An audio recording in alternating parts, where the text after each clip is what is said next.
Eu faço o que eu faço porque eu vi o poder de Deus transformar a minha própria vida. E Ele vai fazer isso por você. A chave de tudo é encontrada na Palavra de Deus. Eu sou Joyce Meyer e eu acredito que Deus pode curá-lo em todas as áreas que você sofre. Obrigada por se juntar a mim hoje no Desfrutando a Vida Diária. E sabe, a verdade é que quanto mais da palavra você conhece e quanto mais dela você aplicar à sua vida, então mais você aproveitará cada dia da sua vida. E hoje, nos próximos 2 dias, vou falar sobre algo que eu acho que é muito importante. Eu vou falar de determinação. Agora, deixe-me dizer em primeiro lugar que nós não podemos fazer nada apenas por vontade própria, sem Deus para nos ajudar. Então, não estamos falando apenas de, apenas seja firme e faça isso sem Deus. Mas nós temos que aplicar a nossa determinação para fazer as coisas que Deus quer que façamos, seja algo que está em Sua palavra, ou seja, algo que Ele coloca em nosso coração. E assim, nesta primeira mensagem de hoje, eu quero falar muito sobre estar determinado a manter uma boa atitude. Eu vi alguns olhos revirando aqui. Isso é bom, precisamos disso. De manter uma boa atitude, não importa o que esteja acontecendo em sua vida. E isso é um desafio, mas quanto mais maduros somos espiritualmente, mais capazes seremos de fazer isso. Acho que Jesus nunca teve uma atitude ruim, e ele certamente teve muito mais testes e provações do que nós temos. E assim vamos começar falando de José, porque sabe, José foi um homem que começou sendo jogado em poço por seus irmãos. Ele foi vendido como escravo, acabou indo para a prisão por algo que ele não fez por 13 anos, e mesmo assim ele acabou no palácio, como segundo no comando de todo o Egito. Mas o que aconteceu do poço até o palácio? Todos nós temos um poço de algum tipo. Temos algo acontecendo em nossa vida que nos machuca, alguém nos machuca. Temos decepções, temos perdas, algo que tem a intenção de nos puxar para baixo. Veja, Satanás está destinado ao poço sem fundo, sabe? E quer ter certeza de que vai conseguir levar o maior número possível de pessoas com ele. E então ele não quer que você desfrute sua vida. Ele quer que você viva uma existência de poço. Na verdade, ele gostaria que entrássemos no poço, sabe? O decorássemos e apenas ficássemos lá. E assim, então... Mas quando estudamos a vida de José, a única coisa que eu encontro é com todas as coisas erradas, injustas que aconteceram com ele. E não há registros de que ele tenha reclamado de nada. Ben Joyce, talvez ele tenha reclamado e não há registro disso. Ben Jó reclamou e há registro, sabe? Veja, Jonas reclamou e há registro também. Então, até Davi reclamou e há registro. Ele disse, eu derramei minhas queixas a Deus. Mas não há registro de que José tenha tido algo além de uma boa atitude. Ele tinha um sonho para sua vida e seus irmãos tinham ciúmes dele. Ele era o caçula deles. Sabe, muitas vezes nas famílias, os irmãos mais velhos têm ciúmes do caçula. Porque o caçula, ele tem uma tendência a ser tratado sempre como um bebê.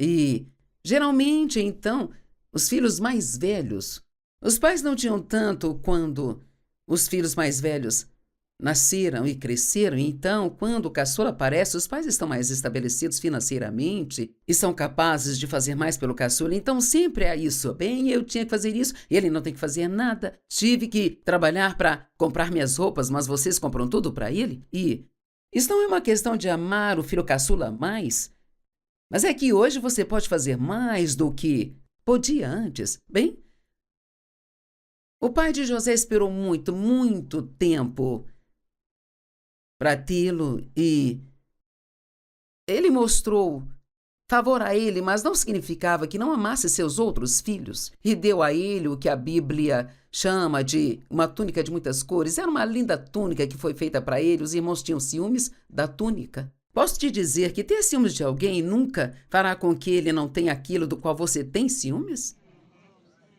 Tudo o que isso faz é te deixar infeliz. E se um dia aprendermos a pensar que bem isso vai me fazer, de que adianta eu me preocupar? De que adianta eu ficar bravo com aquela pessoa e me recusar a perdoá-la? Todas essas coisas que a gente faz achando que estão machucando outra pessoa, estão machucando a nós mesmos. E então, eles chegaram ao ponto em que tinham tanto ciúme de José, que o odiavam tanto que eles decidiram que iriam matá-lo. Então, eles os levaram numa viagem, o levaram para o deserto e eles iam matá-lo, mas um dos irmãos falou para que, em vez de matá-lo, apenas o jogassem no poço. E assim o jogaram no poço, e então eles saíram e o deixaram, e foram para casa e contaram ao pai que ele tinha sido morto por um animal selvagem.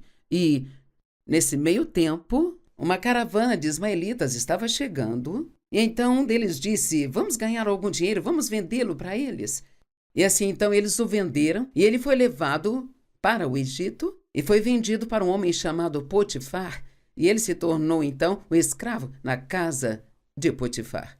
E o que é muito interessante sobre a vida de José, e você verá isso, é que onde quer que ele ia, Deus lhe dava favor. E assim ele acabou no comando da casa de Potifar. Agora, ele teve favor demais com a esposa do Potifar, sabe? E ela queria fazer sexo com ele, e ele era um homem santo e continuava dizendo não, não, não, não, sabe? É isso que as pessoas santas fazem. Elas dizem não à tentação, não importa o que isso lhes custe, sabe? E então ela finalmente o atacou e ele ainda disse não. Então ela disse a Potifar que ele a havia atacado. E, embora Potifar não quisesse, porque realmente amava José, ele o mandou para a prisão. Então, lá na prisão, ele teve tanto favor com o carcereiro que acabou no comando da prisão. Comandava todos os presos. E eu acho tão incrível que, deixe-me dizer isso, se você puder manter uma boa atitude, não importa o que esteja acontecendo em sua vida, Deus lhe dará favor. Sabe, eu amo a afirmação de que eles odiavam José, mas Deus. Veja, você não ama essas duas palavrinhas, mas Deus? Sabe, não importa o que alguém queira fazer com você que seja tão doloroso, se Deus interferir, você será abençoado no meio da confusão. É verdade, sabe, não são os nossos problemas que realmente são nossos problemas. É a nossa atitude em relação aos nossos problemas que é o nosso problema. Ele foi colocado no comando da cadeia, havia um mordomo e um padeiro lá que eram da casa do faraó e foram colocados na prisão por algo que eles fizeram, e eles tiveram um sonho, ambos tiveram um sonho, mas não entenderam os sonhos. Bem, Deus deu a José muita sabedoria, então ele foi capaz de interpretar os sonhos de ambos, e em 3 dias eles foram chamados de volta para a casa do faraó, sabe? E ele tinha sido bom para com eles, certo? E então ele disse: quando vocês voltarem para a casa do faraó, não se esqueçam de mim. Mas eles esqueceram. É doloroso, não é? Quando você foi bom com alguém e eles simplesmente esquecem você. Alguém já teve uma experiência assim? Ou você tem sido muito bom com as pessoas e então você precisa delas? E elas não têm tempo, esquecem tudo sobre você. E então ele permaneceu na prisão, ficou lá no total de 13 anos, então o faraó teve um sonho e ninguém foi capaz de interpretá-lo. E falaram para ele de José, a um homem que é conhecido por ser capaz de interpretar sonhos. E assim José foi chamado e ele deu a interpretação do sonho de Faraó, e ele disse: haverá 7 anos de fartura e depois haverá 7 anos de muita fome. E ele disse que o que deveria ser feito era, durante esses 7 anos de fartura, eles deveriam guardar e guardar e guardar, para que quando os 7 anos de fome chegassem, eles tivessem o que precisassem para alimentar o povo. Bem, O faraó achou que esta era uma boa ideia e ele disse: não há ninguém que tenha a sabedoria que Deus deu a este homem. E o que eu descubro enquanto estudo isso é que se você mantiver uma boa atitude, e você verá em algumas das outras mensagens, isto realmente faz com que outras pessoas acreditem em Deus. Sabe, nós temos alguns dos mesmos tipos de problemas que outras pessoas no mundo têm, mas elas sempre terão uma atitude ruim, e se você puder ter uma boa atitude, elas dirão: bem, como você pode ter uma atitude tão boa quando está perdendo seu emprego? Ou como você pode ter uma atitude tão boa com o que está acontecendo em sua vida? E isto abre as portas para que você testemunhe sobre o nosso Senhor e Salvador Jesus Cristo. Sabe, se alguém estiver com o coração fechado, não adianta muito tentar testemunhar para eles. É por isso que acredito de todo o coração que se nós sairmos no mundo, a nossa primeira missão é apenas deixar a nossa luz brilhar. Apenas sendo um cristão na frente das pessoas, você não precisa tentar pregar, apenas seja um cristão, porque se eles não querem ouvir, você pode compartilhar, pregar, falar, e eles não vão ouvir. Mas quando eles perguntam, como quando meu marido ainda trabalhava na área de engenharia antes de entrar no ministério comigo, todo mundo sabia que ele era cristão e muitas vezes não davam bola para ele. E então, mas quando eles tinham algum tipo de problema, era a ele que eles recorriam. Bem, sabe, Dave, minha esposa me deixou, posso falar com você por alguns minutos? Então, ele se mantinha firme até onde ele acreditava, e às vezes, quando você faz isso, inicialmente você sente que está perdendo. É difícil quando você faz a coisa certa e tem um resultado errado. Mas Deus viu que você fez a coisa certa, e então a sua recompensa virá de Deus. Bem, ele recebeu tanto favor do faraó. Você não ama isso? Favor, favor, favor? Ele recebeu tanto favor do faraó que o faraó lhe deu tanta autoridade e poder que somente o faraó tinha mais poder do que José. E assim, então, do poço ao palácio. E eu não consigo encontrar nenhuma razão para isso, além dele ter realmente tido uma boa atitude, e ele continuou dizendo não à tentação de se comprometer. Então essa é a grande lição desta mensagem de hoje. Mantenha uma boa atitude. Para fazer isso, você terá que orar, e isso é justo, sabe? Quando alguém vem e me machuca, a primeira coisa que eu faço é pedir a Deus para me confortar, porque o Espírito Santo é o nosso consolador. Não adianta ligar para os amigos e começar a falar sobre o que fizeram, blá, blá, blá, blá, blá, blá, blá, blá, porque tudo que isso faz é piorar a situação. Peça a Deus que te conforte. A segunda coisa que você faz é pedir a Deus que o ajude a perdoar.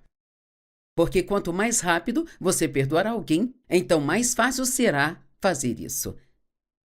Vou repetir.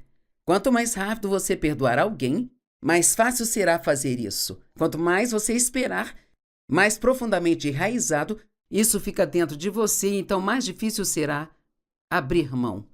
Sabe, ontem eu vi um homem, eu estava numa consulta, ele veio até mim e disse: posso falar com você por um minuto? E eu disse: claro. Ele disse: acabei de assistir um programa onde você falou sobre o perdão. Ele disse: eu consegui perdoar alguém que eu realmente odiava. Ele disse: isto realmente me ajudou muito. Eu quero me certificar de dizer não apenas ao nosso adorável público aqui, mas àqueles que assistem pela TV, não guardem ofensas, amarguras e ressentimentos em seu coração em relação a ninguém, porque isto não está machucando a eles. Na verdade, eles podem estar curtindo a vida, se divertindo e não se importam nada se você está chateado. E muitas vezes nem sabem que te machucaram. Às vezes você se depara com alguém que está tendo um dia ruim e que diz ou faz algo com você e nem sabe que fez isso, e você pode acabar ficando magoado e infeliz por semanas a fio. E nós temos que escolher acreditar no melhor. Alguém me disse algo outro dia e eu pensei, bem, que coisa tola de se dizer. Ele disse: eu não me importo com o que fulano fala de você, e ele citou o nome de alguém que eu conheço, sabe? Acho que você é ótima. Bem?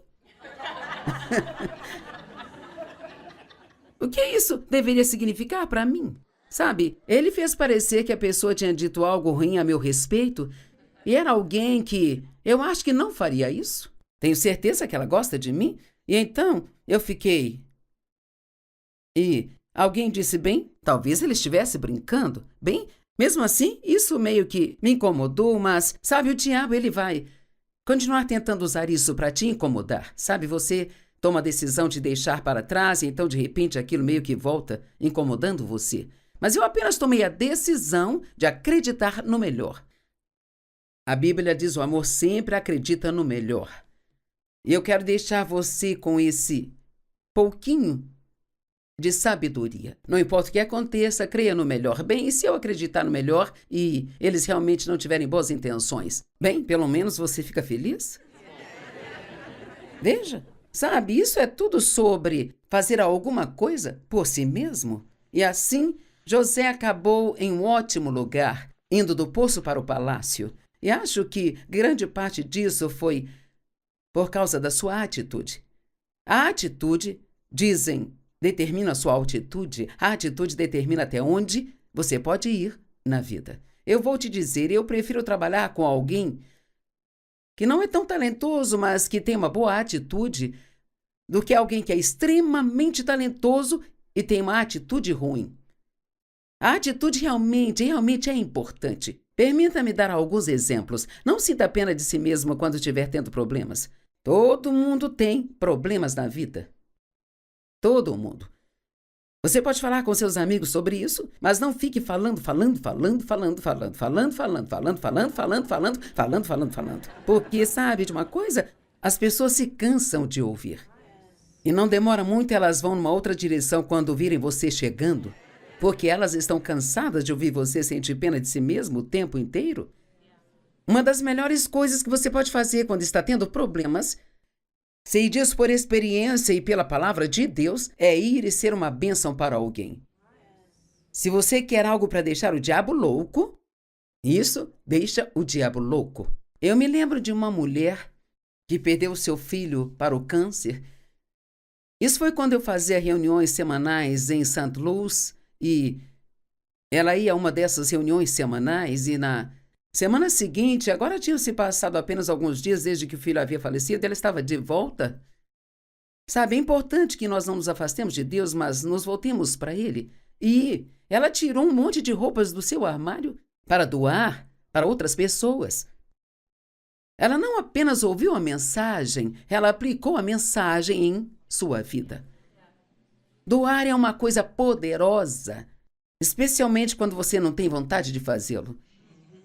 Quando prefere simplesmente se sentar num canto e sentir pena de si mesmo e ficar bravo com todo mundo. Agora, quem realmente era o inimigo de José não eram seus irmãos. Efésios 6:2 diz: nós não lutamos contra carne nem sangue, mas contra os principados, as potestades, os governantes das trevas, contra a iniquidade espiritual nos lugares altos. Então, mesmo que as pessoas sejam responsáveis se elas te maltratarem, ainda é o diabo trabalhando através delas. Porque não são sábias ou inteligentes o bastante para não aceitar as tentações dele. É o inimigo trabalhando através delas. Então, tentar dar o troco realmente não adianta. A coisa certa a se fazer é dar o troco no diabo. E só tem uma maneira de dar o troco no diabo, e é sendo bom para outras pessoas. Romanos 12:21 foi uma escritura salvadora para mim. Nós vencemos o mal com o bem. Depois de ser abusada na minha infância, até, sabe, por muito tempo eu odiei minha mãe e o meu pai, e então, quando percebi que era o diabo trabalhando através deles, eu queria pegá-lo. Mas quando eu descobri que o caminho para vencer o mal era com o bem, agora isso é algo que cada um de nós pode fazer. E é especialmente poderoso se for com seus inimigos. Alguns estão fazendo caretas, você está meio tipo... Mas funciona. E isso não só funciona, como também te deixa feliz. Você perde toda aquela amargura e estranheza que estão na sua vida, sabe? Tem uma história que eu ouvi que acho muito fofa, é sobre um burro que caiu num poço, sabe? E seu dono estava Estava pensando se deveria ou não tirá-lo do poço ou se deveria deixá-lo lá, porque, sabe, o burro pesava bastante. Ia ser um trabalhão tirá-lo do poço. E então ele decidiu: esse burro é velho, eu já fiz muito uso dele e eu vou então ligar para alguns dos meus amigos e vizinhos e vamos cobri-lo com terra e matá-lo. Bem, é isso que o diabo gosta de fazer. Ele joga a gente no poço e depois joga terra o tempo todo. E assim, eles estavam jogando terra sobre ele, e então eles notaram algo estranho. Toda vez que ele jogava uma pá de terra sobre ele se sacudia e se colocava em cima dela. E depois que toda a terra foi jogada lá embaixo, ele simplesmente saiu de lá. Veja. Sim, você pode bater palmas se quiser. Mantenha uma boa atitude, não importa o que esteja acontecendo em sua vida. Satanás cava um poço para todos nós, mas não significa que temos que viver nele. Uma armadilha, uma mágoa tão profunda que ele espera que você nunca supere isso. Talvez uma decepção, talvez um sonho desfeito, um relacionamento rompido, a perda de algo precioso, um poço de depressão, um poço de falta financeira, um poço de dor. Mas quer saber? É hora de sair do poço.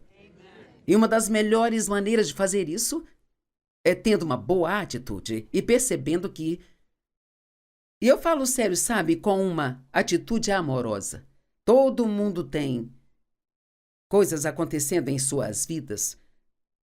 E todo mundo provavelmente está sofrendo de alguma forma.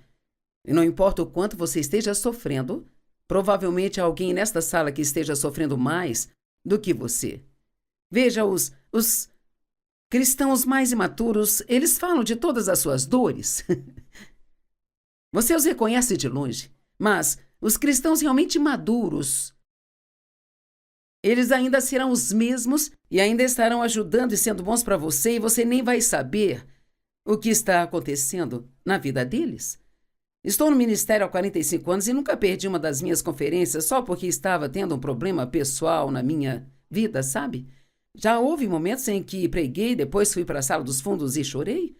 E depois voltei, preguei, voltei para a sala dos fundos e chorei. Mas é muito importante que, quando estamos sofrendo, que mantenhamos nossos compromissos e continuemos. Bem, o que devemos fazer quando estamos sofrendo? O que devo fazer quando estou sofrendo? Sabe o que deve fazer? A mesma coisa que faria se não estivesse sofrendo. Esse é o meu conselho. A Bíblia diz: pelo sangue ele nos tirou do poço e nos deu esperança. Isso está em Zacarias 9:11. Mas ouça Zacarias 9:12. Voltai à fortaleza da segurança e da prosperidade, vós prisioneiros da esperança. Ainda hoje eu declaro que lhes restituirei o dobro da vossa antiga prosperidade. Temos essas promessas na Bíblia, cerca de 4 escrituras diferentes que prometem que, se mantivermos uma boa atitude, se continuarmos obedecendo a Deus, Ele vai nos dar o dobro do que o inimigo tirou de nós, sabe? A Bíblia fala sobre Jó e ele tinha alguns amigos que não eram amigáveis. Amigos que deveriam lhe estar confortando, mas que o acusavam, sabe? Bem, como deve ser quando você tem um problema e alguém diz: provavelmente você abriu a porta para isso. Se você tivesse fé suficiente, então não estaria acontecendo isso. Veja, esses não são amigos que estão te confortando, são amigos que estão te acusando. E todo mundo tem pessoas assim em suas vidas, bem? Jó tinha pessoas assim também. E Deus lhe disse para orar por eles. E a Bíblia diz no final do livro de Jó que depois que Jó orou por seus amigos, você está orando pelas pessoas que te feriram? Deveria estar.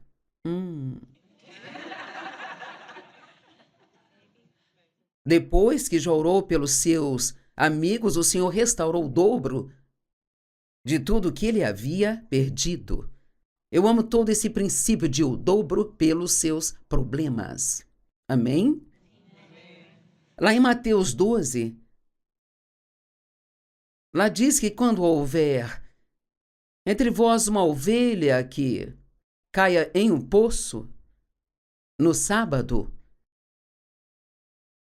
o Senhor irá parar e tirá-la de lá. Então, se for apenas um, Jesus está no ramo de tirar pessoas do poço, sabe? Satanás está no ramo de colocá-las lá, mas Jesus está no ramo de tirá-las de lá.